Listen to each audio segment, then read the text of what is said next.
ಹೇಳುವಂಥದ್ದು ಇಷ್ಟೇ. ಅದೇನಪ್ಪಾ ಅಂತಂತಂದ್ರೆ ನಿಮ್ಮ ಕೈಲಾದಷ್ಟು ಸಹಾಯ ಈ ಚಾನಲ್ಗೆ ಮಾಡಿ ಹಾಗೂ ನಿಮ್ಮ ಧ್ವನಿಯನ್ನು ಕಾಪಾಡಿಕೊಳ್ಳಿ.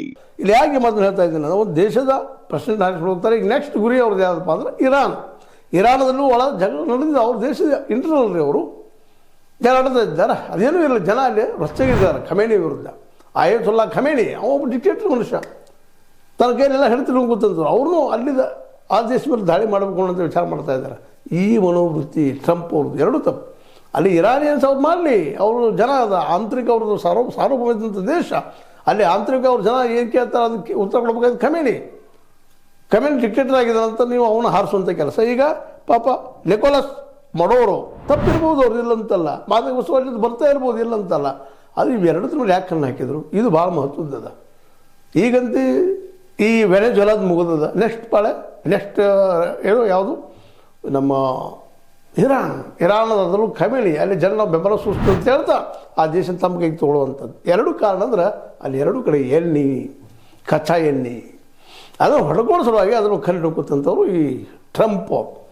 ಹೊಡೆದವ್ರು ಯಾರು ಬದುಕುವಾಗಿಲ್ಲ, ಕೇವಲ ಅಮೆರಿಕನ್ಸ್ ಮಾತ್ರ ಬದುಕಬೇಕು, US ದವ್ರು ಮಾತ್ರ ಬದುಕುದವರೆಲ್ಲ ಏನು ಗುಲಾಮರು, ಅವ್ರು ನಮ್ಮ ಗುಲಾಮರು, ನಾವು ಹೇಳೋದು ಕೇಳ್ಕೊಂಡು ಹೋಗ್ಬೇಕು ಅನ್ನೋಂಥ ಮನೋಸ್ಥಿತಿ ಪ್ರಜಾಪ್ರಭುತ್ವ ದೇಶದ ಮುಖಂಡರಿಗೆ. ಇದನ್ನು ನೋಡಿದಾಗ ನೋವು ಅನ್ನಿಸ್ತದೆ, ಗದ್ದ ಅನ್ನಿಸ್ತದೆ. ಯಾಕಪ್ಪ ಈ ಮನುಷ್ಯಾಗ ಇಷ್ಟೊಂದು ಅಂತೇಳಿ. ಪಾಪ ಅವ್ರು ಏನು ತಪ್ಪು ಮಾಡಿರ್ಬೋದು. ನಿಕೋಲಸ್ ಮಡೋರ ಆ ವೆನೆಜುವೆಲಾದ ರಾಜಧಾನಿ ಕರಾಕಸ್ ಮೇಲೆ ಒಮ್ಮೆಲ್ಲ 2 ಸಲ ದಾಳಿ ಮಾಡಿ ಮತ್ತೇನೋ ಮಾಡಿ ಪಾಪ ಅವರನ್ನು ತೆಗೆದು ಹೋಗಿಬಿಟ್ಟಿದ್ದಾರೆ. ಅವೆಲ್ಲ ದೃಶ್ಯಗಳು ನೋಡಿದ್ರೆ ಮನುಷ್ಯನಿಗೆ ಇಷ್ಟು ನೋವು ಅನ್ನಿಸ್ತದೆ.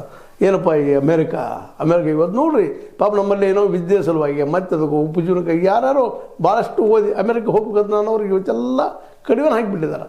ಯಾಕಂದ್ರೆ ನಾವು ಹೇಳ್ದಂಗೆ ಕೇಳಬೇಕು, ನಾವು ಹೇಳಿದಲ್ಲೇ ಎಲ್ಲಿ ಹೋಗ್ಬೇಕು, ನಾವು ಹೇಳ್ದಂಗೆ ನೋಡ್ಕೋಬೇಕು, ನೀವು ನಮ್ಮ ಗುಲಾಮರಾಗಿರ್ಬೇಕಂತ ಇಂಡಿಯಾದವರು ಒತ್ತಡ ಹಾಕ್ತಾ ಇದ್ದಾರೆ. ಇವತ್ತು ಅನಿವಾರ್ಯವಾಗಿ ಯಾವ ದೇಶವನ್ನು ವಿರೋಧ ಮಾಡ್ತಾ ಇತ್ತೋ ಭಾರತ, ಮೋದಿಯವರು ನಿರಂತರವಾಗಿ ಅವ್ರು ಜೀವನ ತುಂಬ ಚೀನಾವನ್ನು ವಿರೋಧ ಮಾಡಿದ್ದಾರೆ, ಪಾಕಿಸ್ತಾನವನ್ನು ವಿರೋಧ ಮಾಡಿದ್ದಾರೆ. ಇವತ್ತು ಚೀನಾ ಜೊತೆ ದೋಸ್ತಿಯನ್ನು ಮಾಡ್ಕೊಳ್ಳುವಂಥ ಪರಿಸ್ಥಿತಿ ತಂದಿಟ್ಟವ್ರು ಯಾರು ಇದ್ದರೆ ಅದು ಟ್ರಂಪ್ ಮಾತ್ರ ಅಂತ. ಚೈನಾವನ್ನು ವಿರೋಧಿಸೋರು RSS ಅವರು ವಿರೋಧ ಮಾಡಿದ್ದಾರೆ, BJP ವಿರೋಧ ಮಾಡಿದ್ದಾರೆ, ಸ್ವತಃ ಮೋದಿಯವರು ವಿರೋಧ ಮಾಡಿದ್ದಾರೆ. ಚೈನಾ ಅಂದ ತಕ್ಷಣ